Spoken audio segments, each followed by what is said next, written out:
What's up, everybody, and welcome back to the Taking the Pin podcast. And today we have lots to talk about, lots of drama, lots of shows, lots of news to get through. But before we do that, let's kick it over to my glamorous co-host Bragster. How are you doing today, sir? I'm doing good. I'm doing good given the fact that I'm on 1 hour sleep. Choice of working early hours of the morning is my body did not adjust and decided I do not want to sleep.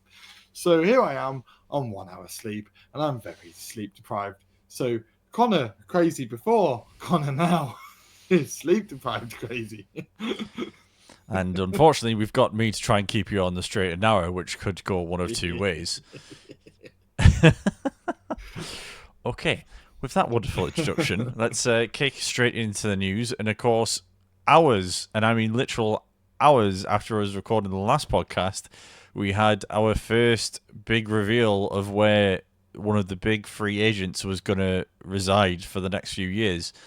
Ricky Starks appeared at the very end of the last episode of NXT and has signed for WWE, it seems, for the long term. So, again, last week we discussed Ricky Starks, Aleister Black or Malachi Black, and Miro getting... Biro? What's Miro. Miro. Going and getting released from AEW, and then, of course, one of them's already signed up, so we'll see what happens with the other two. But, yeah, just a quick gather of your thoughts there, Bragster, on what Ricky Starks means for NXT now. I think it means good things. I very much felt like no one expected it. You didn't see it on the dirt sheets. You didn't see it in the news reports beforehand. It was very much no one knew about it until it happened. Very CM Punk-esque, actually. Yeah. Of back in the day, where it's sort of like, oh, okay, this has happened. Cool. And the whole internet wrestling community just going absolutely wild for it. And it was just amazing, to go from recording the podcast to going to bed to going on my way to work that night and seeing on my phone that Ricky Starks has appeared it was incredible. I mean, I fully expect Ricky Starks to keep his name. I genuinely think that the whole reason why they didn't say his name is purely because of the quick turnaround. I don't think they did all the legal checks. I fully believe that they did not check what copyrights they have, what copyrights they don't have, what they can and can't say. I don't think they've checked any of it. I think they just went, here you go, and we'll work it out next week. Just don't say your name, stick to your catchphrases, stick to everything else, just don't say your name, and we'll work it out next week. Yeah. I genuinely think that's what the case was. Now, obviously, I'm 90% sure that Ricky Starks is going to be able to keep his name and that everything's going to be fine. But I don't think they knew that directly at the time 100%. So just decided, let's be on the safe side. Let's not say a thing.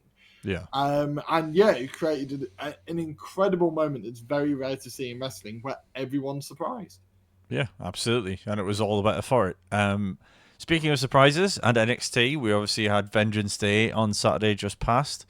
We had Jordan Grace's first appearance in WWE as a signed entity. Of course, we had her in the Royal Rumble, but we didn't know which brand she was going to be on. So, again, that got revealed as she appeared at the end of the women's title match. And that looks like to be a big feud for her straight away going forward. So we'll see how that goes. New faction appearing as well at the end of the men's title match, which again don't know a lot about who or what or why is in there. Of course, lots of questions to be answered in the coming weeks on NXT as to what they're called, who's in the faction, where they've come from, and what the motives are. Again, I know. Very Shield-esque. Well, it's one of those where it's either going to be very Shield-esque, like everything feels very Shield-esque in the presentation and everything like that, like, almost like Hounds of Justice style of like turning up and just beating people up. But the issue is we all still have PTSD flashbacks from Retribution. Yeah. So it'll be interesting to see where on the scale of Shield to Retribution they end up in a few weeks, if not a few months' time. And I'm hoping it's more on the Shield side of things, and maybe this is the faction that builds some really awesome stars that we see on the main roster in the near future and go up as quickly as we've seen factions do in the past. Yeah, absolutely. And there's obviously, with the new setup, there's every chance of that now, I think, more so than ever before. So we'll have to wait and see. And then, sort of to round up on the Vengeance Day discussion, obviously we had the continued build of the breakup of Grayson Waller and Fury in that triple threat. It was really well done. It was incredibly well done, where you've got Obafemi with Fury on the inside, and it looks like Obafemi is going to get the advantage. Waller comes in and tries to do his finisher through the ropes. Instead, Obafemi moves out the way, and Fury takes an amazing bump, as Fury always does. Yeah. If you don't think Fury is any good, just watch this match and you'll know exactly how good Fury is. If you've forgotten what Fury is like, this is Fury. That is what he does. And yeah, it takes the stunner, and it ends up Obafemi getting the win. But just building that slow tensions to the eventual turn that we have been expecting for over a year at this point, for Waller and Fury. I honestly do not know when they're going to pull the trigger. If they're not careful, if it hasn't already, it's going to get annoying. I really felt like this was the moment, though, putting them in that triple threat match, then doing that spot. I think this is the road to that next step in their into journey, their eventual feud. Yeah. Possibly could see them in. We've spoken about multiple times a multi-man mid-card match. I could definitely see both of them being in that and having a moment. And I'm trying to think. Actually, one of which being Io Sky with Bailey, where Io won the Money in the Bank and cost her stablemate, sort of thing. I could see something similar happening where they cost each other by accident, and that's what then causes is the eventual breakup, maybe on the Raw after Mania or something. But I'm begging for the split because they've teased it for way too long now. Yeah, absolutely. No, 100% agree. So yes, that's where we'll leave it in terms of those news discussions. In terms of the bigger news story coming out in the past few days, there has been an announcement in terms of SmackDown and its head writing team. We've got confirmation now that Road Dogg has been hired as the co-head writer of SmackDown going forward. Of course, he's been in similar positions before under the Vince era, but seemed to not be there for very long, if I remember rightly. He wasn't there for a very short amount of time he seemed to be there for. So, yeah, I guess the discussion point on this one is, do we think this can be a good move, or do we think it could be history repeating itself?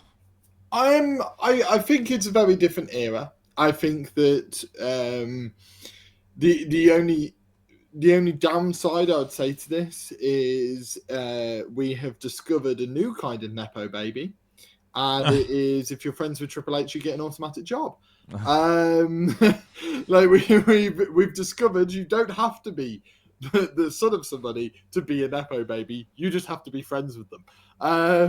But with Road Dogg, it's a weird one because Road Dogg is a great mind in the wrestling business that is undisputed. Not that kind of undisputed. But it is undisputed that he is one of the best wrestling minds. You don't end up in one of the best factions. You don't end up in one of the most recognizable tag teams in history. You don't go out and be one of the most recognized single stars either, by not being good at your job, right? And love him or hate him, although I don't know many people who don't really like him, I feel like you can respect what Road Dogg has done in the industry. Now, whether he'll be good or not, it remains to be seen. AJ Styles even tweeted, being like, you've only seen him under the Vince era, do not judge him based off that. He had someone meddling with his ideas, and I very much believe that, because we all know the stories about Vince. And if I remember correctly, I could be wrong on the time period, but I think it was around the time that you had like the Paul Heyman, Eric Bischoff sort of random shoo-ins for a few weeks, and then Vince went, "No, I want the power again."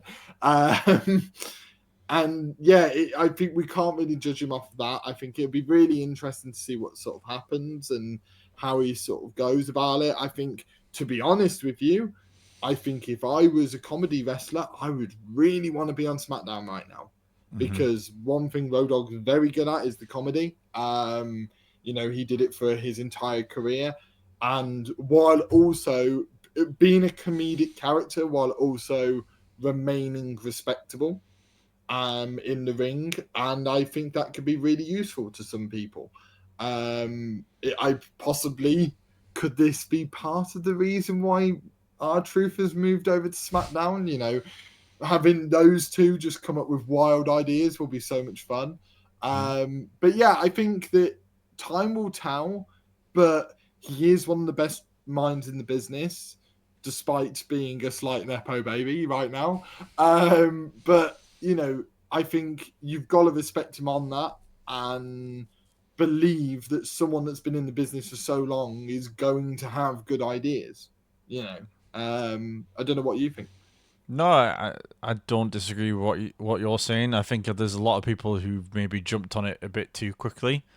I've always been give everything a fair shot in terms of people taking new positions and maybe moving up the chain, or new people getting in charge of maybe creative in wrestling. I think you have to give them time to see how stories play out, and then if there is stuff that gets highlighted as being his and it's not particularly great, then obviously that needs to be addressed at some point. And I get the feeling that Triple H isn't just going to keep people around if they're not pulling the weight or not doing what they're supposed to be doing.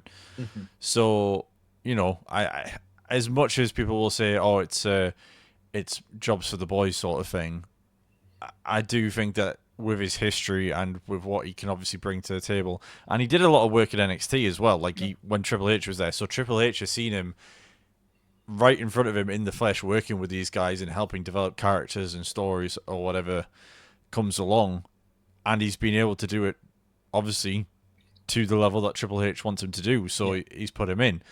So yeah, it'll be interesting to see obviously where SmackDown goes, because again, he is co-head writer here. He's not just a writer. He is he is a big part of the puzzle now. So if SmackDown takes a turn or gets a bit of a refresh or gets a bit of a boost, then maybe we can align that with the decision to bring Road Dogg in, but only time will tell. So yeah, my view on it is not yes, this is a great move, and not no.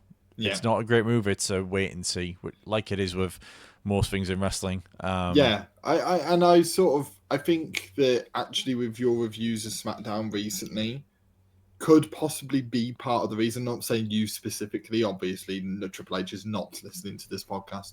But you never know. You never know. But I think that what you've been saying in the past few weeks is that SmackDown has not been good enough in comparison to the other shows that have been around, and that SmackDown hasn't really lived up to it and has often felt like it's dragged at moments. And let's be honest, SmackDown has not been that show. It's, for a very long time, from the pandemic onwards, probably until the past maybe year, SmackDown has been the superior show. It factually has. Everyone enjoyed SmackDown, loathed Raw. That is what it's been like for so long up until the past year. And then SmackDown's just become meh.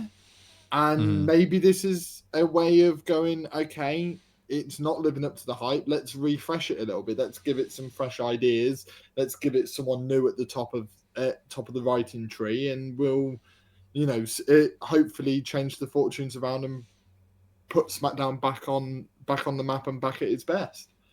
Yeah, absolutely. And I think that's the hope, isn't it? Is that even if it doesn't become the best thing since sliced bread, it takes a few steps forward and gets that sharpness back. So yeah, we'll have to wait and see. Fingers crossed it's a good move for SmackDown and for creative, really. Yeah. So with that being said, we'll leave that there for the news stories and head into the weekly roundup. So, we've got lots to get through, so let's get it started with the weekly roundup. Of course, we start the same way we do every week. Bragster, let's go through Dynamite. Well, Dynamite was very much a show of, okay, let's get to Grand Slam. This was, it felt very much, it was really weird. This felt like last week was the go-home show, and this was almost like a filler show. We often find that with international shows when they have to travel a lot of the wrestlers go early, or they send a lot of the wrestlers early to make sure they're fresh for the show, and leave one or two behind, to build their matches, but a lot of them go early. I kind of felt that with this show. It was a very weird opening with loads of slow moving shots of all the wrestlers, but there was no audio. Didn't like it. Don't do it again. We started off with Max Caster's open challenge. The greatest wrestler alive was answered by Hangman Adam Page, who came down to the ring. Max Caster immediately ran into the crowd, which was really funny. He ended up stealing one of the signs from one of the crowd and sat in their seat and pretended to be a member of the crowd. And then all the crowd started pointing to where he was, which was really funny. And then Hangman chased him down, brought him into the ring. Hangman ended up winning pretty easily. Whoopie-doo. We then moved on to the Undisputed Kingdom versus Death Riders for the Trios Championships. This was possibly not as good as I was expecting it to be. When I heard this match was on the cards, I was like, this is going to be one of my favorite matches of the week. It was okay. It was a pretty standard trios match. I hope that's because they're saving for future matches. But there was a brawl to start with. The Undisputed Kingdom got close on multiple occasions by sectioning off members of the Death Riders and just hitting all of their finishes one by one, while the rest of them were almost protecting the ring, which was really cool. Then we ended up with a distraction. Willie Yuta got the low blow on Kyle O'Reilly into the small package, 1, 2, 3. Then there was a post-match beatdown to which Daniel Garcia and 2.0 of Daddy Magic and Cool Hand came out for the save. I honestly could see a weird four-way happening here for the trios titles of the three teams that we've seen already mixed in with the Death Riders. I would quite enjoy that. And, more for the trios titles that have been non-existent will be very much appreciated. Then basically the thread of the evening, which spoiler alert, I don't really like, was Cope stealing the briefcase, which has the AEW World Championship from Moxley and Marina Shafir. They steal it this early on in the night, basically to say, meet us in the ring at the end of the show. We then have an MJF promo, which was then interrupted by Hangman Adam Page. Them two ended up having another stare off. And MJF says that basically Hangman doesn't have it to be a bad guy. He's like, I've been a bad guy for years. You have to do dastardly things. And every time you do something dastardly, I can see it in your eye. You don't fully believe what you're doing. And, it's quite clever because we saw it with Swerve, that element of regret on his face. We saw it with Daniel's element of regret on his face. It's really interesting to see almost like this ultra heel versus this doubtful heel. It's a quite nice dynamic, which I wasn't expecting from this feud, but I think there's a lot of depth to this. And could end up actually seeing Hangman hesitate into losing a match, which he hasn't necessarily done yet, which would be quite interesting. We then had a Hook Joe Shibata squash match. We then had a showdown between Jericho and Bandido. As we found out last week, Bandido is one of my new favorite people. I love him. Where has he been this whole time? I know pandemic and all that. That's where he's been, but that's not the point. There was an entire showdown where basically him and Jericho went back to back, took their paces to the edge of the ring. And then Brian Keefe attacked Bandido. You then ended up having the Outrunners come out for the save. So Brian Keefe and Jericho were run off by the Outrunners. Big Bill comes down with the most wanted poster and was like, I'm going to take him out. And then Powerhouse Hobbs comes out and takes out Big Bill. Really cool stuff. Just all the mixing and matching of all these different feuds is one of the things I love about wrestling. And always liked about AEW. They're doing really well here, where like everyone seems to hate their learning tree, and it's all sort of mixing and matching, and is going to cause the demise of the learning tree down the line. I really like it. Moving on to the commercial-free match with MJF versus Dustin Rhodes. The commercial-free doesn't matter to me because I watch it afterwards. So, but it started off really hot. Rhodes just went straight in for MJF, you know, which was nice to see. I like it when a feud in all the promo seems hot and then they actually go at it in the ring. Some really great near fall off of a crossroads by Dustin Rhodes, which somehow made me believe, I don't know how. Another one after a pile driver was done on Dustin Rhodes. There was another great near fall there. A final reckoning from Dustin Rhodes ended up in a kick out. A final reckoning by MJF ended up in a kick out, which was just MJF stealing other people's finishes is something I also love. Then we ended up having the final reckoning by MJF, kick out into the salt of the earth, which was then put into the crossface, to which Dustin Rhodes passed it out and MJF won. Really nice ending sequence where Dustin Rhodes was trying to G up but just had nothing left. Funnily enough, that wouldn't be the first time this week AEW tried that trope. Then Hangman ended up coming down and they pulled the trigger. Hangman Adam Page and MJF end up in a big brawl. And I mean a big brawl. They go into the crowd. They come out of the crowd. MJF's like, Hangman is going to leave now. They're going to send him out the building. He doesn't have the guts to come back.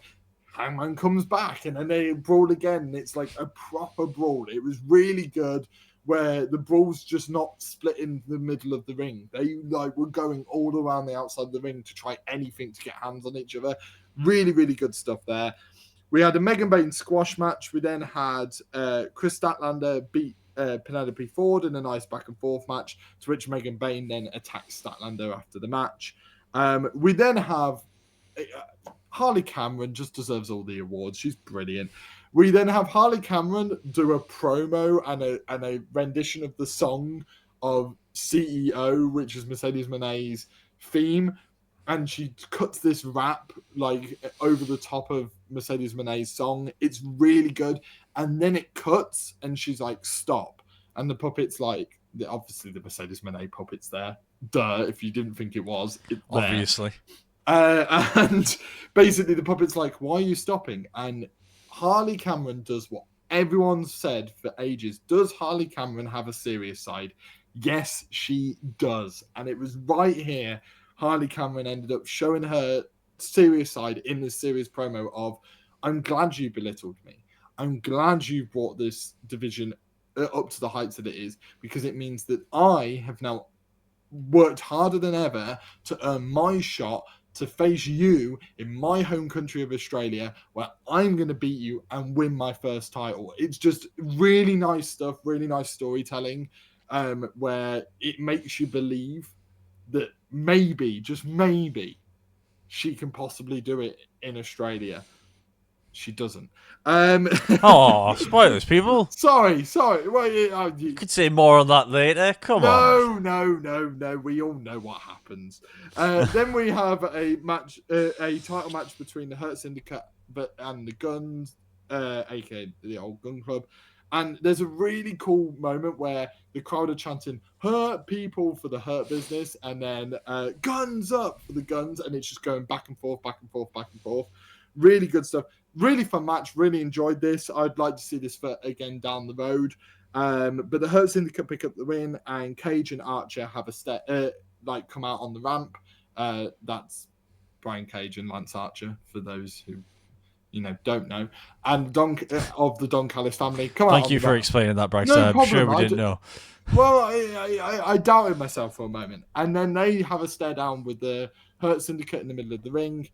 And we sort of get this moment of, okay, that's the next feud. Interestingly, I have a feeling why they're doing this.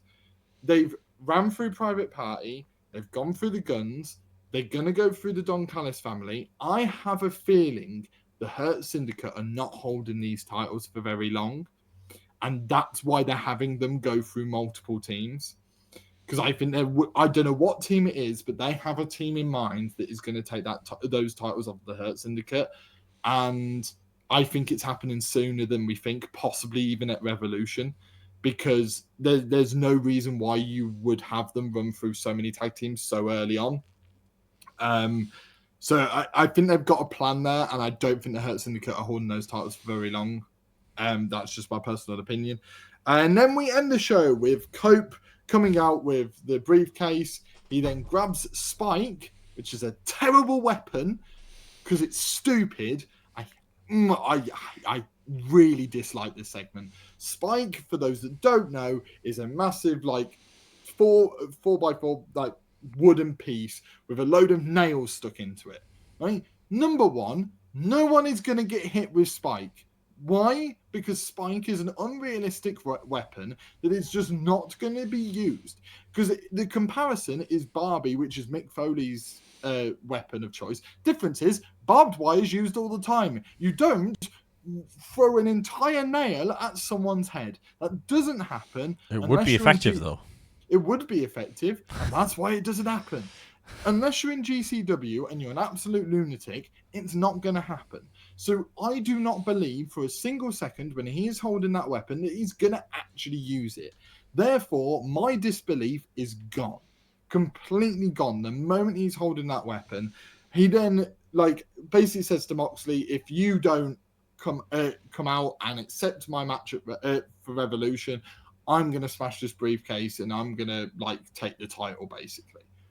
And then Moxley comes out, uncharacteristically says yes, despite the fact that a few weeks ago Moxley said that he didn't care about the physical bout, but now he does care about the physical bout, which makes no sense.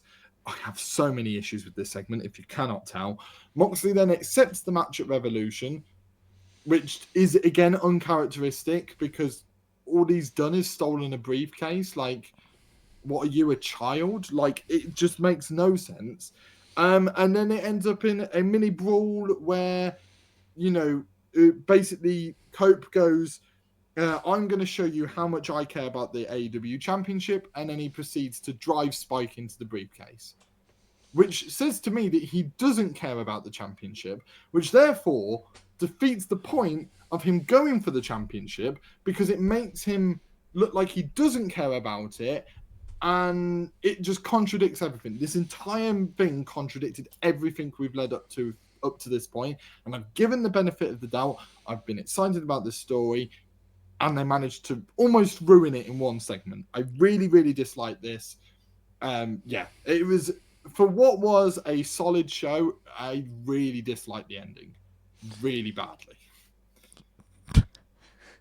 So AEW gonna AEW, basically. Yeah, they did. It's just so frustrating when you have a feud that the crowd has been bubbling in up for. Yeah, they've been building up to and getting ready for. Yeah, and I felt like it was all building to the tag match, which was then going to have repercussions as to why Moxley accepts the challenge. But to accept the challenge before the tag match, and the whole reason that the tag match happened in the first place was because he wouldn't accept the challenge for the singles match. So then why are we having the tag match if the whole point of the tag match was because he wouldn't accept the singles match? There's a lot of contradictions here that all happened in one night, and you can deal with a contradiction every now and again, but for them all to happen in one night and all in the same storyline, it's really frustrating. Yeah. So, with that being said, Dynamite, good or not good? Overall, I'd say okay. It was good until that thread of the night with Cope, and I just didn't buy it for a second.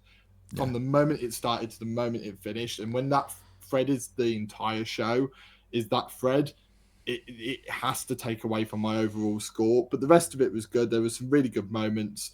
You had the Harley Cameron bit, the MJF Hangman stuff with Dustin Rhodes involved, the 2 title matches. Overall good show, but with that world title thread, it just can't be. Okay, fair enough. So that was Dynamite for this week, and we'll let Bragster have a breath before we get into SmackDown. So moving on from Dynamite, we'll go straight into SmackDown, and again, it was an interesting episode this week with some good, quite a bit good actually. Some decent stuff in there, so we'll get into it. Starts off with the usual Cody Rhodes promo, reels off the list of competitors he could potentially face at Mania, and then says, also, there's Drew McIntyre in there, which didn't impress the big Scottish man because he came out and interrupted and said, I came out to be a friend to you. No longer is that the case. I'm going to make sure you know who I am, basically. To then be interrupted by Jacob Fatu, and that will start and be the thread for the rest of SmackDown.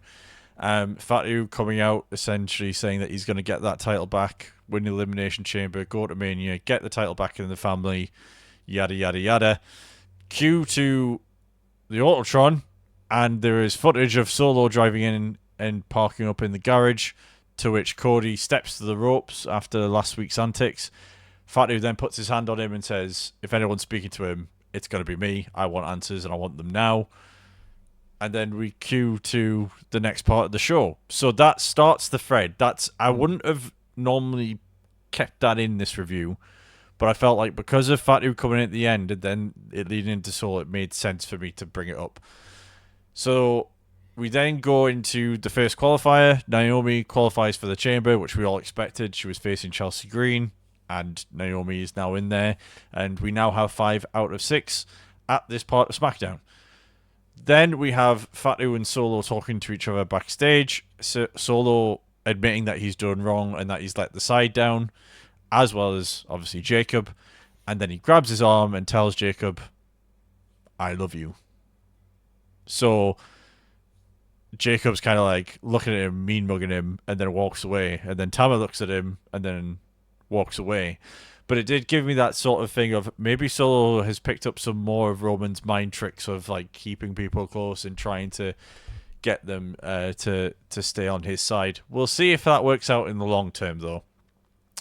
So from there came the beginning, I feel, of SmackDown picking up, where we had Nakamura looking for a challenger for his US title, actually cutting a promo as well, which was quite surprising. And then LA Knight comes out and does his usual shtick that we all know and love, and reminds Shinsuke that he had, in fact, had him beat when they last faced for the title, but obviously that got hijacked by Fatu and Tonga coming in and ruining his well-laid plans of getting that title back. Cue then The Miz interrupting LA Knight, which was a surprise to me because, again, we haven't really seen Miz do much other than run away from the Wyatt Six recently. And to be fair, the promo that they had back and forth was fantastic in all fairness. Both great workers on the mic. We know this from their history in whatever companies they've represented. And they were great. Backwards and forwards, they were great, matching each other beat for beat. And again, if this, like I said with Drew and Knight last week, if this was a feud they picked up on as like a small 1 or 2 month feud, I'd quite happily see the back and forth that they would have in the future. And the match was pretty decent as well. And I actually thought Knight looked as good as he has done for a while. He didn't have any of his usual missteps or slip-ups or anything like that. Knight was on his game here. And he ended up getting the win over The Miz and then faces off with Nakamura at the end. So that could well be one of those matches that we see at the Chamber. When we said last week, we've only got the 2 Chamber matches. We don't have anything else.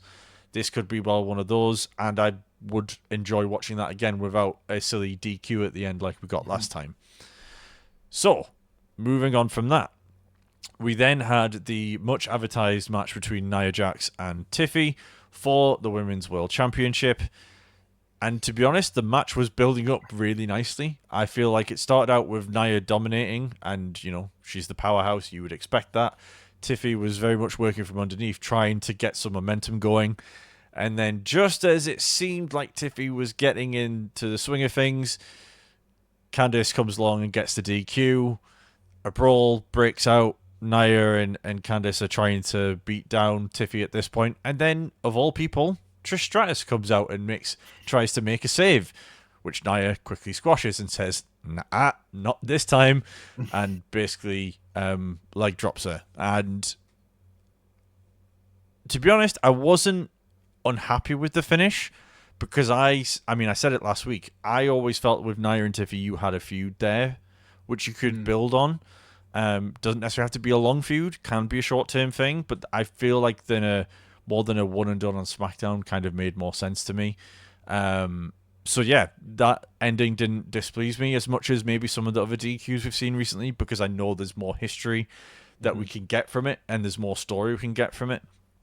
But also on the back of this, we did get a tease of Trish and Tiffy fighting in a tag team match at the Chamber. So again, another match going in there that we didn't necessarily foresee coming, but in the grand scheme of things would make sense with the story that they've told on the show. And then after the beatdown and Tiffy's laid out, who comes out other than Charlotte Flair? And she comes out and basically tells us all what we already knew was going to happen, and that she's decided that Tiffy will be her opponent in WrestleMania. Clue the crowd going crazy, and everyone in my living room going, "Yay!" So that's that.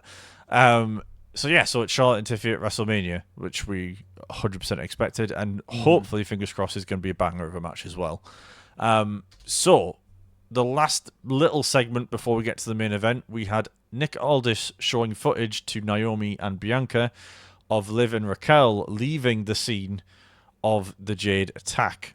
Of course, if we're all wrestling fans, like we all are wrestling fans listening to this podcast, we know this isn't the be-all and end-all, but just a nice little step up in this story evolving now.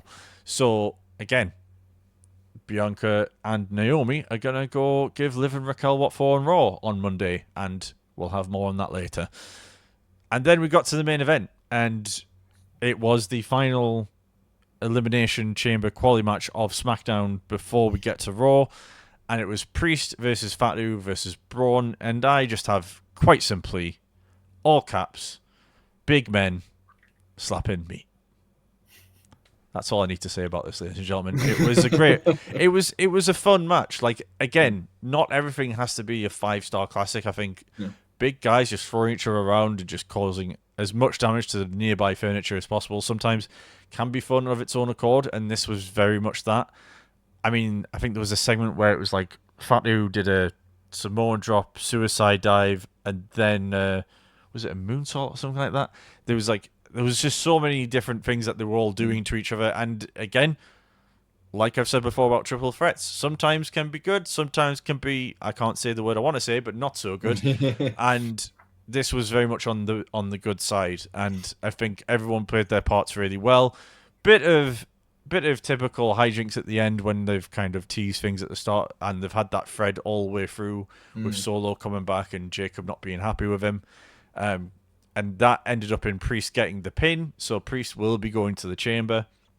Now, I know there have been complaints about Damian Priest getting that win, but I am happy with the fact that Priest got this win, because I very much felt like it was going to be Fatu that was getting the win. So having the swerve there and it not going the way I expected it to be is a nice change of pace, because all of the qualifying matches, I've looked at them and gone, that person's winning, that person's winning, that person's winning, and they've all been who I expected. And any of these three could have won, realistically. They're all relatively big names in the grand scheme of things. Of course, Priest has had a great past year or so has the right to get into that Chamber match if he won. Fatu is very much on that rocket ship right now, and everyone is chanting his name, and he is red hot at the minute. So if he got put in there, no one's going to be upset with it. And Braun is a big guy who could do any sort of thing in that Chamber, and could be a wild card that just knocks one of the big favorites out and then gets taken out elsewhere. So, anybody in that match could have won, and I'm happy that Priest got the win, and we will see what the story is with Fatu and Solo going forward, because that is, with the thread of this SmackDown, very much how they're going to be building this now, I think, to Mania. Whether it's them reconciling or them breaking up, we'll have to wait and see, because again, the bloodline stories don't necessarily go the way we all expect them to, so it may well be a long-term thing rather than it just being, this is our 6-week, 2-month build to Mania. Yeah. But if they went that way, I'm not going to be upset, because it's a big place for Fatu to be in his first Mania. So it'll be great to see. So yeah, I think SmackDown, for me, the first hour or so kind of dragged a little bit. It kind of was a bit itty-bitty. But then the second half, when we got to the like of LA Knight and Miz kicking in, and then Nia and Tiffy, and then the main event, it all it was a good finish. So it was better, I would say, better SmackDown than we've had the past few weeks. I would probably give it like a 7.5 out of 10, like a good rating. I wouldn't say it's maybe being mucked up by like an AEW finish at the end, but it's still pretty good, all things considered. So that was SmackDown for the week. We'll leave it there for that, and we'll move on to Collision and Grand Slam.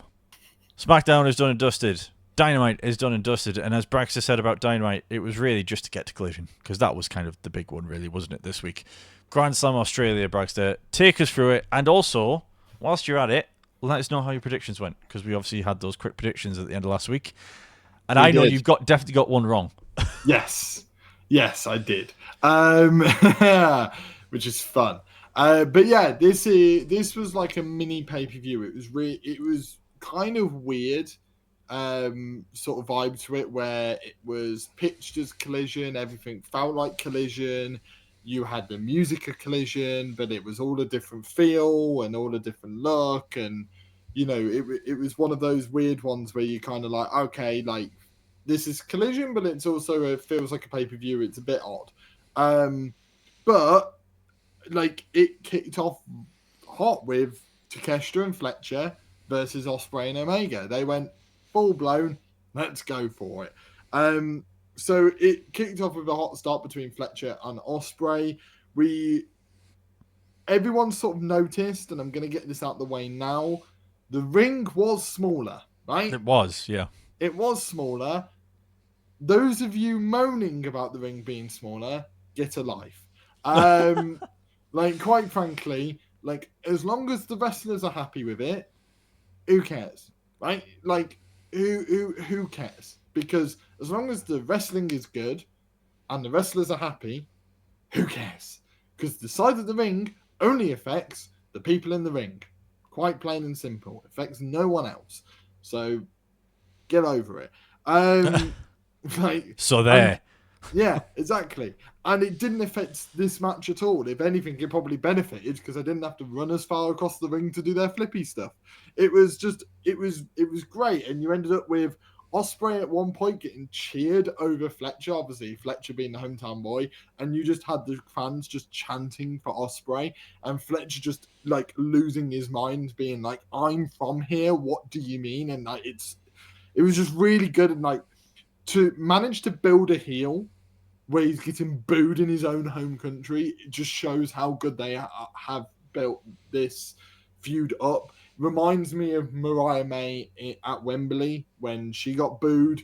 It takes a lot to build a heel where they get booed in their home country, but yet it happened. It was really well done. This had a great pace throughout. Like I wouldn't even be able to tell you all the moves and everything that happened, but like you can imagine how good this match was given the caliber of people in it. And then it finished with a one-winged angel and a hidden blade at the same time. So you had Omega pick up Takeshita for the one-winged angel, and as he's going down, you have Ospreay from the top rope, hidden blade into it. It was horrible but brilliant. Really good stuff. And Omega pins Takeshita, which is important. Omega pins the international champion in Takeshita for the win. We later on get in the night that Ospreay challenges Fletcher to a steel cage match at Revolution, and Omega challenges Takeshita for the international title. Now, there are other matches in the build-up to Takeshita getting that match, but let's be honest, no one else has been that title before he faces Omega. So let's ignore the other matches. They don't matter. They're just filler. Then we have... Remember this when Bryce has to review this in the next couple of weeks. Yes, if Takeshita loses that title before Revolution, I'll eat a sock or something. I will hold you to this. I'm going to regret that. Then we had Harley Cameron, my beloved Harley Cameron, facing Mercedes Moné. This match was told really, really well. And this is coming from someone who isn't one of Mercedes' biggest fans. But this was told very well. It started off with Mercedes not being concerned about Harley Cameron, very much dominating, very much taking the mic. Every opportunity she had to showboat. She showboated, and it was so well told. Of Harley Cameron would have a flurry, and then it would just get wiped out, and Mercedes would be like, "Is that all you got?" And this was very dominant performance by Mercedes. Like for a title match, it felt very dominant. Puppet Monet obviously made an appearance. And ended up being involved in like some of the moves, which was quite fun. And then there was a brilliant shot where Mercedes hits Harley Cameron. She rolls out the ring. After Mercedes has already like battered Puppet Monet and threw her away. Somehow, some way, there's a new puppet. That's why there was two of them. Surprise. But Harley Cameron rolls out the ring, and as she's coming up above the apron, she's holding Puppet Monet, and it's just a brilliant shot of Mercedes's face, like body, and like then zooming in on Harley Cameron and Puppet Monet. Really funny stuff. Really enjoyed it. Like the comedy in this match was so good. There was a really good kick out from the Australian Destroyer rather than the Canadian Destroyer from Harley Cameron on Mercedes Monet. And Harley starts building up all this momentum. She goes to the top rope. She goes for a senton, misses it. And then you have the Moneymaker by Mercedes Monet for the win, and the crowd boo out the building. Really good heel work. Really good match. Really enjoyed it. Then we go into Cope and Jay White versus Moxley and Castelloni. Despite the build-up to this match on Dynamite, this match was a lot of fun. You had the crowd singing Metalingus after the music cuts, which is just an amazing moment. Really cool stuff. But you had Cope jumping from the rafters in the crowd on Claudio Castelloni. You had kendo shots to Cope. You had Claudio powerbombing Cope through the table. You had Jay White just kendo sticking Claudio so many times. The kendo stick is literally breaking and it doesn't stop. He just doesn't stop hitting it, which is so much fun. You have Claudio go through a chair, which then leads into the Blade Runner. You then have Yuta coming out with a strap and then whipping Jay White, which is really fun because it's a play on the fact that Yuta is the whipping boy of the Death Riders. Really clever, like play on words that is then used in the match. Cope speared Claudio through the table, and then Cope hit Mox with a barbed wire chair. He then goes to do a concerto with the barbed wire chair. Obviously, that stopped because that would be ridiculous. And then we have Mox getting the upper hand and choking Cope out for the win. When I mentioned earlier about Dustin Rhodes having his little build-up and then being like brought back down to earth, this is literally almost the exact same finish. Just the difference is there's blood everywhere and weapons everywhere. Cope tries to build up, Moxley brings him down. What's really nice touch is in the background, Claudio is choking out Jay White, so Jay White can't stop it. And Jay White passes out before Cope, which is also a nice little touch because Cope looks over at Jay White and then notices that there's just no help on the way, which was a nice little touch, which I really, really liked. After the match, after that finish of the chokeout, the crowd chant, "Bull it." And non-stop. It is like audible, like concerningly loud. I have a feeling the crowd actually didn't like the result rather than just not being happy who won. Because it happens later on in the Buddy Matthews-Kazuchika Okada match where the result of the match leads to the crowd chanting the exact same thing, but this one's a bit more playful. I expected to be match of the show, and I don't think it was. I don't think this lived up to the hype either, unfortunately, to what I hyped it up as. This was a lot of more technical style wrestling of just trying to one-up each other. Okada left the ring at one point, to which then Buddy Matthews went, "You might keep saying that you're a bitch, but you're just a wanker." And then the crowd start chanting wanker to Okada, which brings Okada back into the ring, and you see a more serious side of Okada for the rest of the match. It picks up really well. You have a Murphy's Law into the pin, which then Murphy then hooks the leg. The leg then goes onto the rope just naturally, which is really cool. I really like it when someone goes for a pin and they inadvertently cause their own sort of demise in a way where the foot ends up on the rope. Mm. Murphy starts dominating. Okada gets desperate, moves the referee out the way, low blow into the Rainmaker, and Okada gets the 1-2-3. The reason why I think it's disappointed, I think this could be the Revolution match. I think this is just a stepping stone match for future matches along the way. I think there's a very good chance that they'll hold him back here. And if that's the case, I don't mind this disappointing a little bit. Mm-hmm.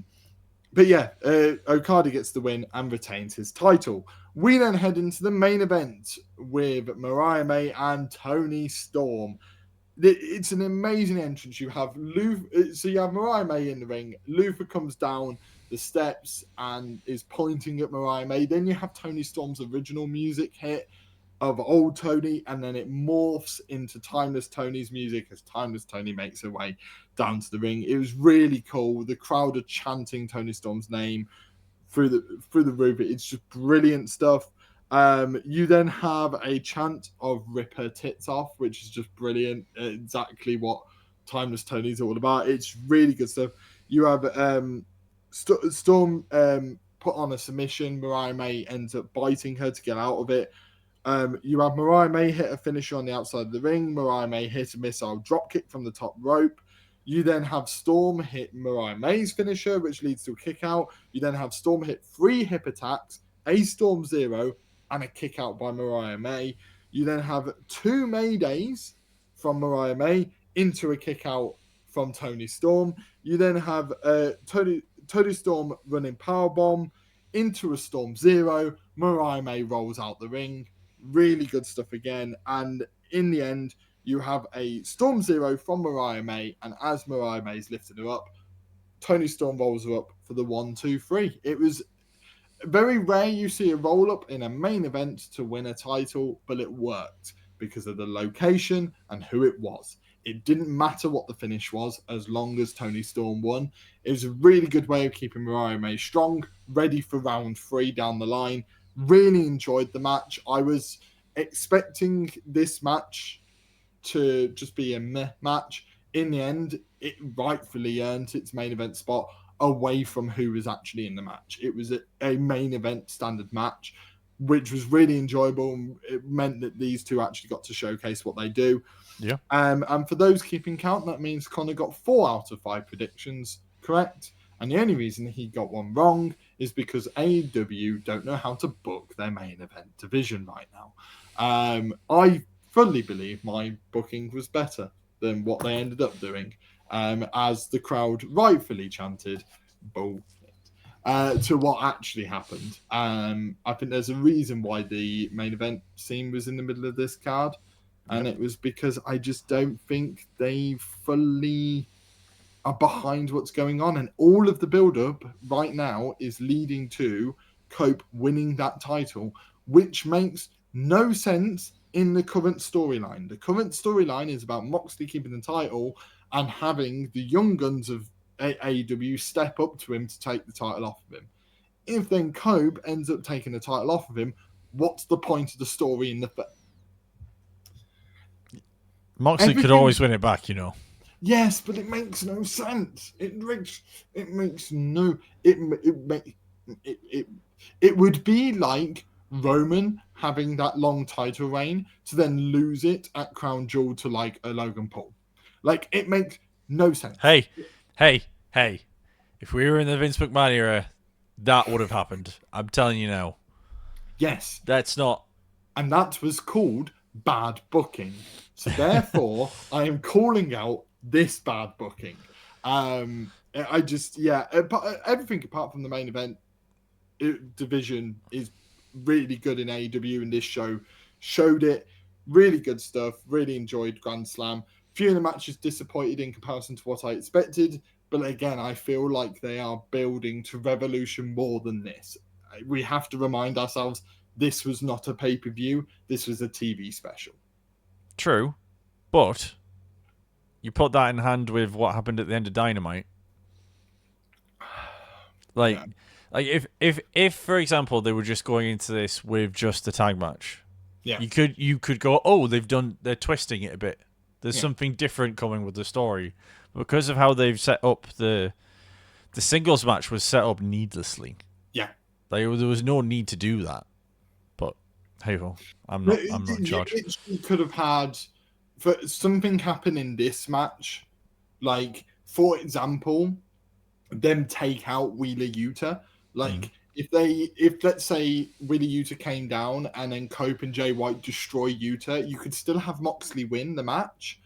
So Moxley still looks strong, but because they've taken out one of Moxley's own, Moxley then wants to inflict that same pain on Cope. There are so many ways to go around it. Oh yeah. Rather than please don't smash my briefcase. Oh no, my briefcase. Like it's not for Moxley of all characters. Okay. So we'll let Bragster take another deep breath, and we'll leave it there for the Grand Slam in Australia or this latest week of Collision. Thanks very much again, Bragster, for that review. So, with that being said, let's get into Monday Night Raw. So, with Raw, there were, again, like the rest of the shows, a lot of developments, a lot of juicy things to get into. So let's start from the very top. We started out with Sami Zayn coming out, which was totally unexpected for me. Again, still thought he was bedridden after his pile driver that he took from Kevin Owens. I didn't think we were going to see Sami for a little while. But in typical Sami promo fashion, he gave a passionate and heartfelt promo about the history of him and Kevin Owens, how they've always been intertwined. Probably no other two wrestlers on the planet have as much history as they do, going back 20 years. And that basically, as soon as he can get his hands on KO, he's going to cause KO a lot of pain and a lot of damage. And then Adam Pearce comes out saying, you don't want to do this. You are in no fit condition. You shouldn't even be in the ring right now. You're not medically cleared. The match isn't going to happen. And he was like, and I want to see it. Like, Pearce was like, I know these guys want to see it. I know you guys want to do it. I want to see it. Like, this isn't me doing this just to be me. It's doing it for your own welfare and well-being. And then Pearce starts to walk away. And Sami's like, give me the fight. I need this fight. It doesn't matter if my neck's half hanging off. It doesn't matter if I'm at 50% or whatever I am by the time I get to the fight. Just give me the fight, and I'll take care of the rest. And Pearce is just continuing to warn him, like, if KO wants to give you 5 pile drivers, I can't do anything about it. If he wants to puts a chair around your neck, I can't stop him. Like, if this goes ahead, there is nothing I can do. It could be the end of your career, basically. Sami's like, I understand that. But there is also the fact that I could do those things to KO, and I can take him out as well. So, we then get the unsanctioned match confirmed for Elimination Chamber, which was very surprising to me, because I did think I thought with how it ended at the Rumble, and then proceeded to end at Raw with Sami getting the power driver, I was like, okay, maybe this is the Mania match then. They're going to do it on the biggest stage of them all. But no, we're going to Toronto, their home country where it all started for them, and they're going to have an unsanctioned match. So, boy oh boy, I cannot wait for that match. Unbelievable that we're getting that sort of match from these two before Mania as well. Like, the Chamber I'm already excited about to see who wins both of them, but like that on top of it is like probably going to be the main event is just. So yeah. Which I think would be strange if they didn't. Do they usually do unsanctioned matches as the main event? AEW do, because it's their shtick that they turn all the lights off, turn them back on, and they're like, "This is unsanctioned," this, that, and the other. But we're televising it anyway, which is quite funny. Whereas WWE's style is just like of an unsanctioned. Whereas an unsanctioned match in AEW is very much like. This match isn't happening. In WWE, it's very much we are not liable for anything that happens. So we will put the match on, but if anything happens to you, we are not legally liable. And that's their version of unsanctioned. So, which is why I don't think it will necessarily go on last, despite the fact it probably warrants it. But I think given the fact that it's an Elimination Chamber pay-per-view, they're going to go with the Men's Chamber last. Yeah. Absolutely. Okay. So we've got that to look forward to, and God knows who wins that one. We move on from that. That was the opening segment of Raw. To then we have AJ Styles returning to the ring for the first time on Raw for a good few years. And to be fair, he looked pretty good. I was not sure what sort of version of AJ Styles we were getting, because when he came back last year, something just didn't seem right. I don't know if he had an ongoing injury. Probably did. I think he has said similar things since he came back. But in that match with Dominic Mysterio, he looked far smoother than he has in maybe the past year or so. And yeah, it looked like the AJ Styles of old, and just makes me excited for what we're going to get from potentially his last run as a full-time performer, basically. Of course, Dominic Mysterio, played the good heel, twirly moustache heel as he does. And yeah, we'll see what comes from Dominic, and more on that discussion in a little bit. But the main thing from the AJ Styles section was it's going to be him and Braun for that IC title at some point going forward. And I put down in my notes, does anyone say no? I am one of those people. Because, again, AJ will get a lot out of Braun. Braun will get a lot out of AJ, and we could be in for an absolute banger, not to rub salt in Sheamus's wound by stealing his phrase. But, yeah, lots to be excited about for AJ's return. From one IC title to the next, Dakota Kai becoming the #1 contender by beating Ivy Nile. Again, surprise. I wasn't. Really? Yeah, based on the fact that American Made lost the tag title match last week, I was thinking that my thought process was, well, if one's losing, the other will. Well, my process was the same, but I thought she would lose the title match. I thought they would get to the title match that they've been building to and then should lose. I didn't expect her to lose just the #1 contenders match straight away. I didn't. Yeah. Caught me off guard a little bit. Fair enough. Well, again, extension of my thinking was basically, I think for storyline sense of Chad coming back and being disappointed, it kind of continues that trend of Chad always having to be the guy to go do whatever it is they're setting out to do. And yeah, it'll be interesting to see when he comes back. A, if we ever find out who he's been getting trained by for this luchador, and two, if it's a different type of Chad Gable that we see when he comes back, if he's had this like life-changing experience with the Master of Luchadors or whatever. So it will be Dakota Kai versus Valkyria for the IC title, and again, I'm not upset by the prospect of a round 2 of that match. No. And again, it's another good match. It's a good match to put on to build that IC title a little bit more, and I'm sure we'll get a good one. From there, we then had Gunther come out through the crowd doing his interpretation of the Jey Uso entrance, because he wanted to see what it felt like, why people were so invested in it. And as he's walking down the stairs, every time he takes a step, he seems to come out with a new insult. But probably my favourite insult of them all was, I understand now why you like the Eat so much. It's simple things for simple people. It's so good. It's simple. Simple but effective. Much like eating and much like Gunther's insults. The simpler the better. He then gets down to the ring and then starts talking to Pat McAfee and Michael and asks them, do you think he has any chance of winning it? Be honest. You're always honest on commentary. Don't back down now just because I'm stood in front of you. And Pat's like thinking about it, and Cole's like, be careful here, Pat. Like that's you know, the guy's right in front of us here. Let's not rock the boat. And Pat's like, I hope he can beat you. And then Gunther's taking off his jacket, and then Jay comes out for the brawl, and then Gunther walks away. So, again, just another bit of simple building for the match that they're going to have at Mania. We'll see if anything happens in between then. But yeah, it was another good bit of promo work from Gunther to try and get a bit more heat and getting under everyone's skin. His best promo work yet in this feud, in my opinion. I think this was... I think it's potentially some of his best promo work for a while, I would say. No. Yeah. So yeah, we'll continue that build as it goes. Penta had a good match again.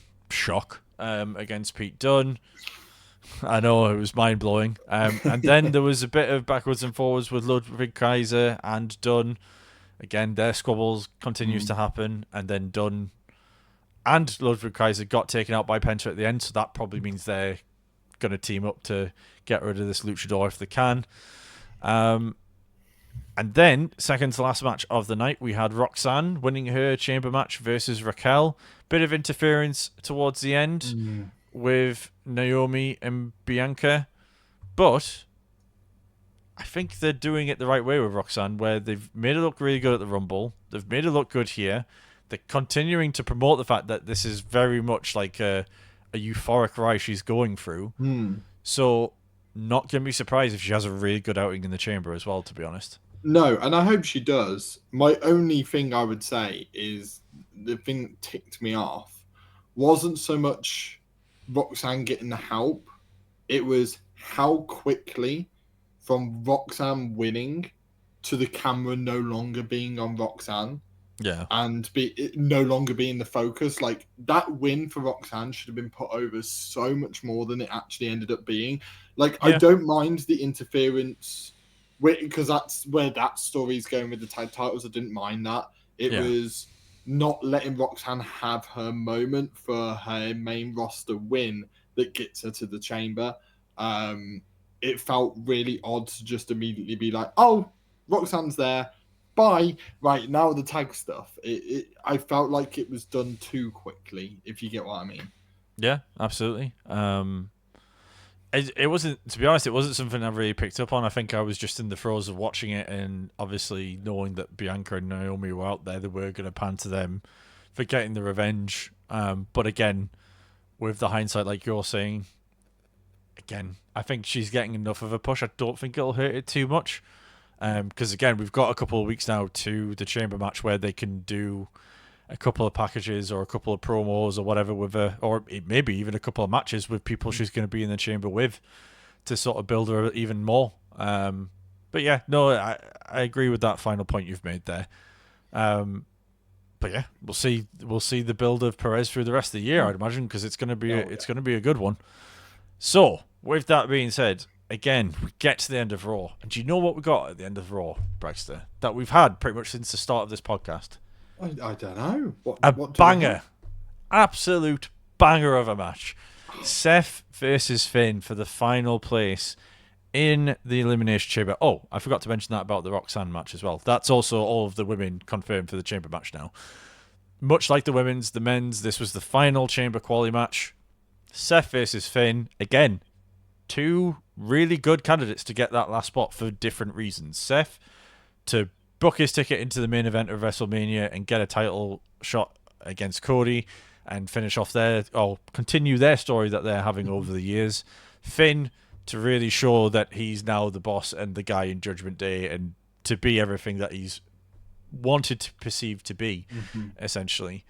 But these guys put on a hell of a match. From the hot start of Finn attacking Seth before the bell rang, hitting the pedigree within the first 2 minutes as well, and then Seth sort of getting momentum back by continuing to attack Finn's leg.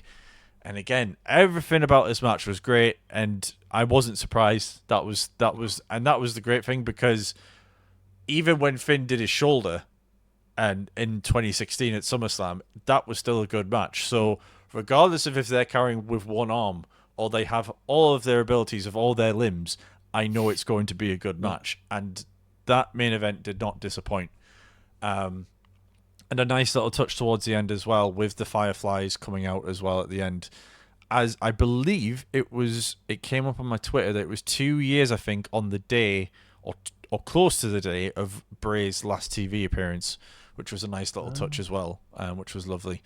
Because I think all of Twitter couldn't work out whether it was a touch, like a nice little touch, because obviously we know Seth's relationship with Bray was really close. Yeah. Or whether the lights just went down and they just decided let's to do put it, the torch up. And Twitter couldn't work it out, and I think it's starting to come out that like it was more intentional. Yeah. Because we know that Seth has made it very clear in interviews that, you know, every time he comes out and the lights are dark and he sees the Fireflies, he thinks of Bray, and you know, We know how close them two were. It's always nice to see, especially to show the love to Rollins sort of thing as well. Like, it's great. Yeah, absolutely. And again, it was a hell of a match, and it was a nice touch at the end. And my very last note is I really need that Finn push in 2025, please. Triple H, pretty please, pretty please. So yeah, I think it was a great match, and honestly, that is probably up there of the TV shows specifically. That's probably up there as one of my matches of the year so far, I would say. I thought they both brought it in. They were both brilliant, in all honesty. And with that being said, that was the review of Monday Night Raw. But before we stop talking about Raw completely, we do have one final question to answer, because Raw did have a bit of a trend in this one, where everyone that fought for the Judgment Day or under the Judgment Day banner all lost. So you obviously had Dominic Mysterio against AJ losing. You had Raquel losing in her chamber match quali. And then you had Finn losing in a banger of a match against Seth. So my question to you, Bragster, is this the beginning of the end of Judgment Day? Yes. And I think it's been a slow burner for a while. And I think they're telling the story better than I thought they would. Because it's happening more subtly than I originally thought they were going to tell the story. For example, we spoke about the possibility of Dom just being moved brands just to split them up, and it caused a little bit of a rift there, or like the end of the Judgment Day. Instead, they're doing this slow build, and the story that they're telling, and as you said, it was very prevalent in this episode of Raw, was the Judgment Day have stopped working together. The entire dominance of the Judgment Day was they were all together. They all helped each other. They were all out there for each other's matches when, there was any trouble. They all helped each other out. The theme of this was that Dom went out on his own, to which Liv then had to be like, Carlito, are you not going to go? And Carlito's like, oh, yeah, okay, yeah, sure. And then obviously Carlito does kind of help, but it's that reluctance to go out and be there with him. You've then got Raquel and Finn both getting into a spat during this one, basically being like, you stay out of my business and I'll stay out of yours. That doesn't sound like a faction at all. And then you've got the entire thing of Dom being like, well, JD's out, we need to add a new member, and Finn being like, no more new members. And it's just, there's friction everywhere. That's not what the Judgment Day have been. They're also telling a subtle story. Why is the entire point that Finn turned on Priest in the first place? It's because Priest tried to become the leader, and the Judgment Day has no leaders, all in inverted commas, because Finn is trying to be the leader. He's trying to become the thing he hated Damian Priest for, supposedly. There are so many little stories that they are telling, which is really good for the fact of that means that any of these stories can be the reason why they break up. The whole Dom trying to add a new member could be the thing that causes the eventual, just like Dom brings in a new member and it causes everything to explode. You could have the whole Liv and Raquel just go, we've had enough of you, Finn, see you later, and they almost disband the group, and Carlito's left in this middle ground of thinking that he's with Raquel and Dom, and they're just like, no, go away, like you're almost like a pest to us. They could also go down the route of like Finn just almost becoming a Roman-like character of, this maniacal leader that just forgets that he's not, the group's not supposed to have a leader. There are so many different threads, so many different ways they can go about it, that this is the beginning of the end. And this, I feel like it's been happening for a while, but I feel like this is the episode that they really told it, that they really start to put that little sand timer on now. This is the beginning of the end of the Judgment Day. I've also seen some people theorize that alongside the fact that Chad Gable's like the help that Chad has had from Dom, that the person Dom has sent Chad to is Aleister Black. And I've seen people theorize that maybe Dom tries to bring Aleister Black into the Judgment Day, which aesthetically would work. It would make the Judgment Day back into the mean streak thing that they try and do. And what you could end up doing is that be the split from the Judgment Day, is that could almost result in Dom's split from Liv if you want that to happen, because Liv isn't going to do this dark character. Why are you bringing in this dark character for? And it causes Dom to go dark, and it causes the split that way. There are so many options, and that just shows how well they are telling the story, in my opinion. But I do believe this is it. This is the start of the end. I don't think they'll split before Mania. I think this is going to last a while longer, but this is the beginning of the end. I'm going to be contrary to that. I think there'll be a split before Mania, and I think the match will be Dom versus Finn. I think that'll be the match at Mania. The way I envision it is, the way I can see them doing it is similar, is maybe to mirror what they did when Edge got kicked out, which is, we've got this new member, and now you're out because you've basically said this entire time you don't want a new member, and then he's half going along with it, and then they bring, whether it's Aleister Black or someone else in, and then they kick him out, and then he's kicked to the curb, and then there's this whole story of he's on his own now, he doesn't have anyone backing him up, he's got to do it, essentially. He's reaping what he's sown, essentially. Because again, I like the idea of Aleister Black. Again, aesthetically, it works. But I think if you're bringing him in, and he's probably going to be the leader, really. Yeah.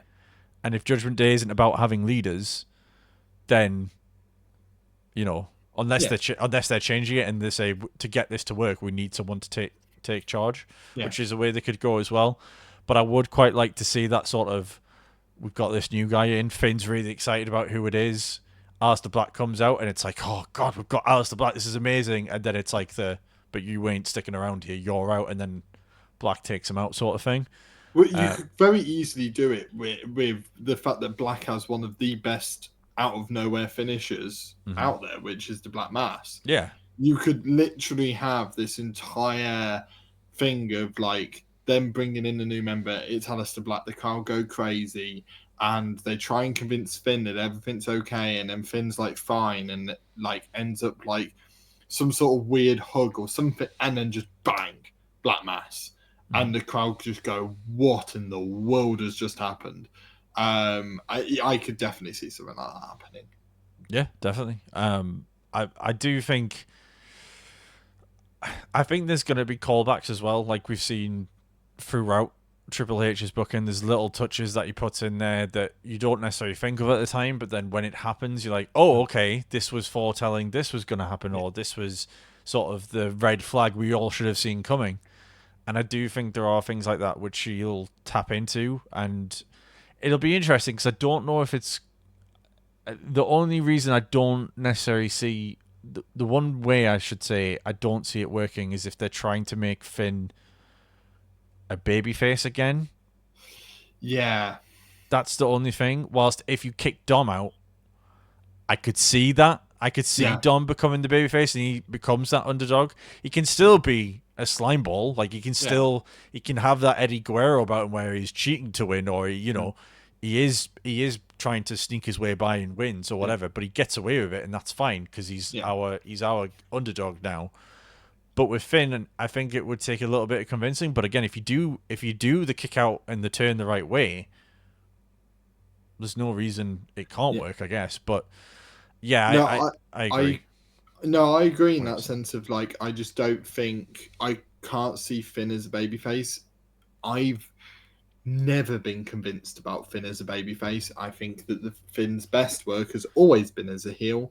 I have never, like, it's one of those people where if you come down in a leather jacket with your abs on show, trying to look all badass and cool, and I do not have those things, I'm naturally going to loathe you quite a bit. And it's What, like leather jacket or cool? both. And the abs. It's ab for me. All right, fair enough. But you know, it's like it's one of those things where it's just like I've never been able to be fully convinced about him as a babyface. And I think if they try, as you said, the route of Finn being the babyface in this situation, I just don't think people will buy it. As much as you said, if they go the other way, I think what you've got to do is have Finn be the guy that just goes so maniacal that the others have no choice but to get rid of him. And that's what happens, and someone snaps, and I would love it to be Dom. Like, I would. Do you know what? In my head now, just on the fly, I would really enjoy Finn just berating Dom for weeks upon weeks, almost similar to the Chad Otis type thing of like berating, and Dom just snaps. Just what, and we see a side of Dom that we've never seen, which is angry. We've seen Slimeball Dom. We've never seen Angry Dom. And we just get a Dom that we've never seen before that fully just goes into this, like, I am angry, I'm sick to death of you feeling. And he just goes berserk on Finn. And that's when what causes because the crowd would go mental for all the right reasons. Yeah. He can still be a horrible, dastardly man. He's just lost his temper like anyone would. And it's so easy to relate to that the fans would just lap it up. Absolutely. No, I 100% agree. One thing for certain, though, with the Judgment Day stuff is it's going to be very interesting to see how it develops over these next few weeks or months or years, really, because it could be like a bloodline where we have Judgment Day 5.0 in 2 years' time or something like that. So it's ever evolving, which is cool to see. So we'll leave it there for the Judgment Day discussion. Unless you've got anything to add there, Bragster?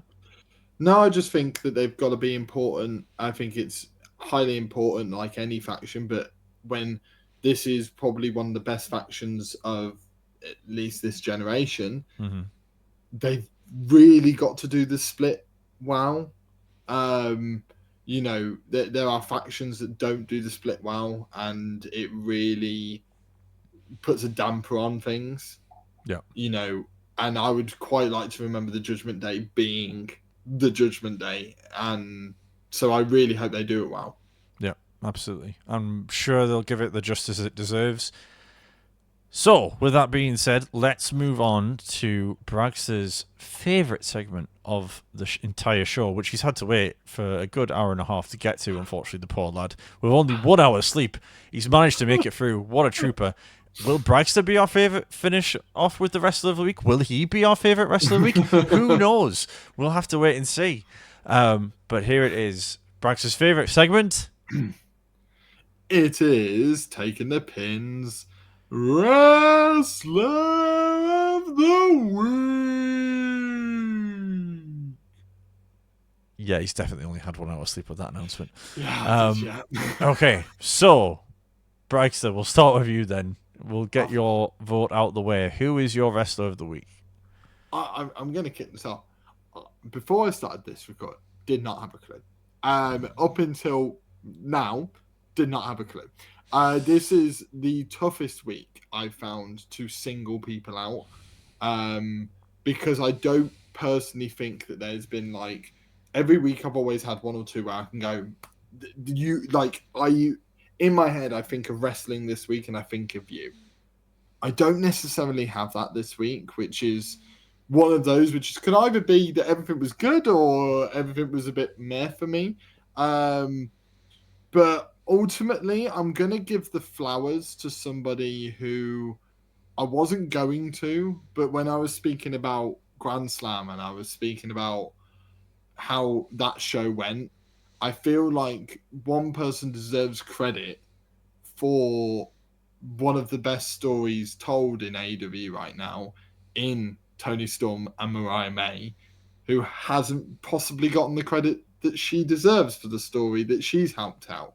And that's Mariah May. Mariah May in that match was brilliant. Her facial expressions, everything that she did, to make herself look nervous about facing Tony Storm, but also knowing she can beat Tony Storm. And she's done it before. And you sort of had this like to and fro throughout the entire match of like, I know I can do it, but it's Tony Storm, and you just had this throughout, and then to obviously get beaten by the roll up, and you had that entire bit afterwards. It just she was kept really strong. She helped build that entire match. Tony didn't necessarily have to because she's the hometown hero. Mariah May had to build that match, had to build her momentum organically from being not just being to making that crowd believe. Maybe, just maybe, after all the other Australians in the show have lost, that Tony's also going to lose. And she made people believe, and she deserves that credit. So Mariah May is my wrestler of the week. Awesome. I also have had a struggle this week in terms of picking somebody. I did consider a few options from SmackDown. I did consider Fatu because I think, he was involved through the thread of the show and was very good in every segment. I didn't highlight it in the review of SmackDown, but there was one bit where Tama asks one of the backstage crew where Solo, and he goes, "Oh, he's over there." He's like, "Oh, thanks." Walks away. 2 seconds later, out of nowhere, Fatu's just like, bang, smashes into the guy. He's like, just screams at him and then walks away. I'm like, okay, that's what we're doing with now. So Fatu was definitely there in terms of the SmackDown era of it. In terms of Raw, I think I'm gonna stick with what I was saying about that final match. I'm gonna go with Finn. I feel like Finn in the segments he had with the Judgment Day through the show was again as good as he always is, and then that final match to main event was class as well. And it's just made me want to see, like I said in the notes for the Raw review, I just want to see a big push for him. I want him to get that run he should have had back in 2016, if not for the injury. Whether he gets it or not, we'll have to wait and see. But I certainly hope he gets his flowers this year or next year. So Finn Balor is my wrestler of the week. Woo! Okay. Let's go. I thought you were gonna say something and be like, "That's a rubbish take." There. No. I like the take of Finn Balor. The moment you started, I was like, I'm expecting one of the two from that main event, and I think that Finn would be the right choice. And you ended up going with Finn because of that thread throughout the show. Finn's entire acting with the entire Judgment Day saga has been brilliant from going from the lackey to trying to be the leader despite no one believing him to be the leader. It is such a hard thing to sort of play, and he's playing it really well at the moment. And sort of that anger that's sort of coming out of him.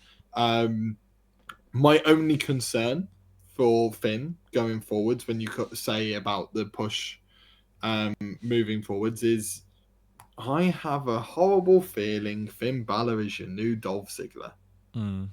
Of a safe pair of hands that is such a big name that you can shove into a world title feud when you've got no one to just go on to lose. Can shove into any main event feud to go on to lose. And I think that Finn's kind of going to be that guy. I could be wrong, and we all know Triple H is hot on Finn Balor, but I have a sneaky suspicion that the time for Finn might have gone, and that he's just going to become the Dolph Ziggler of this sort of decade. Yeah. Okay.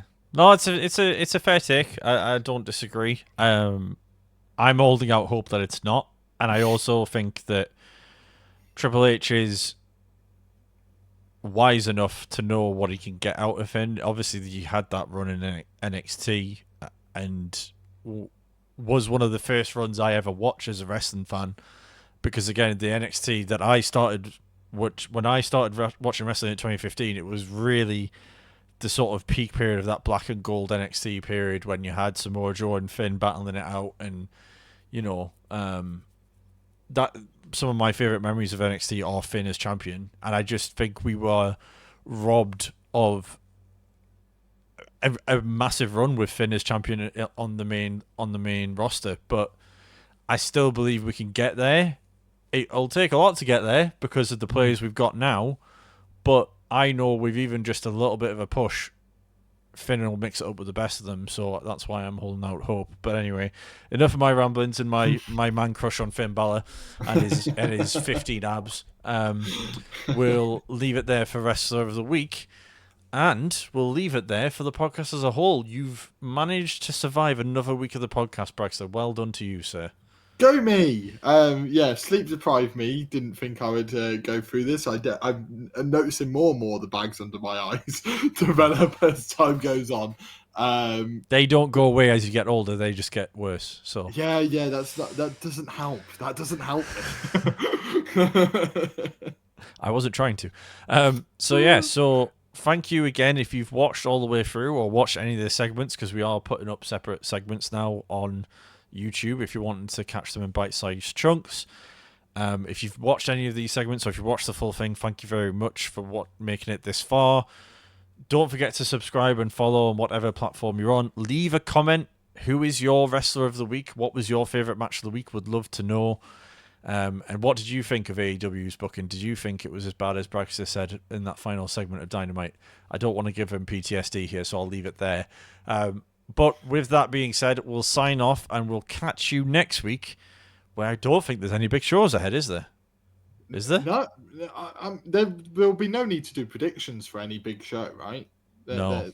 No, we're not forgetting. Nah, there's no. I meant as in like reviewing next week. There isn't any big shows. Like there isn't like a Grand Slam or anything like that. I know next week. I know next week is Elimination Chamber predictions time. I know that's what's coming. Come on, Bragster. For me to kick your backside again. Yeah. No, it's not. Yeah. No, it's but it not. is though. It probably is, but it's not. But yeah, we'll see. We'll see. It's a long year, Bragster. It's a long year. It's a long year. And if you keep having 1 hour sleep sessions before we have podcasts, I might have a chance. So it's fine. But with that being said, folks, thanks for watching, and we'll see you on the next one.